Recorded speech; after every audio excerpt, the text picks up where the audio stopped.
৩ দশক পর অন্ধকার কারাগার থেকে বেরিয়ে এলেন কনু মিয়া। বুক ভরে নিলেন মুক্ত হাওয়ার নিঃশ্বাস। চোখের জল আর বিস্ময়ের মুহূর্তে মিলল মানবিক এক পরিণতি। ১৯৯৫ সালের ২৫ মে হবিগঞ্জের লাখাই উপজেলার সিংহগ্রামে ঘুমের ঘোরে নিজের মাকে কোদাল দিয়ে কুপিয়ে হত্যা করেন মানসিক ভারসাম্যহীন যুবক কনু মিয়া। গ্রামবাসী তাকে ধরে পুলিশে দিলে পরদিন আদালতে দায় স্বীকার করেন। পরে পাঠানো হয় কারাগারে। এরপরই শুরু হয় কনু মিয়ার অস্থির জীবনের স্থির বন্দিত্ব। শুরুর দিকে পরিবারের সদস্যরা খোঁজ নিলেও সময়ের সাথে তা কমে যায়। আর্থিক অসচ্ছলতায় কেউই আর জামিনের চেষ্টাও করেননি।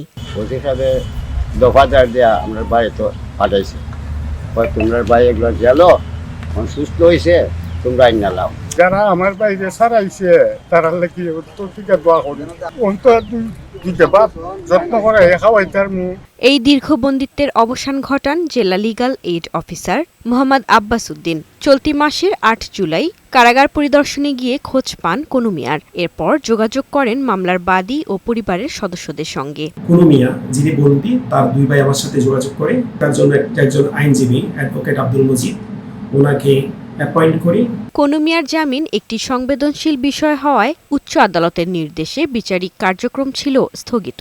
সব দিক বিবেচনায় জেলা লিগ্যাল এইড অফিসের প্যানেলভুক্ত আইনজীবী এম.এ. মজিদ মামলার দায়িত্ব নেন। তার দুই ভাইকে আমরা রাজি করাইছি। তাদের কাছে একটা বন্ড নিছি যে তারা যা খায় তার ভাইকে তাওই খাওয়াইব এবং তারা যেভাবে বসবাস করে তার ভাইকে সেভাবে বসবাস করার সুযোগ দিব। তারা রাজি হওয়ার পরে আমরা জামিনের উদ্যোগ নেই এবং লার্নেড কোর্ট ৩০ বছর ২ মাস ১৯ দিন পরে আজকে তার জামিন মঞ্জুর করেন। সোমবার জেলা ও দায়রা জজ আদালতের বিচারক জেসমিন আরা বেগম কনু মিয়ার জামিন মঞ্জুর করেন। এরপর মঙ্গলবার মুক্তি পান কনু মিয়া। ৩ দশকের নীরব বন্দিত্ব পেরিয়ে কনু মিয়া ফিরেছেন নতুন জীবনের সম্ভাবনায়। এখন প্রয়োজন তার নিয়মিত চিকিৎসা, সেবা যত্ন আর সামাজিক পুনর্বাসন।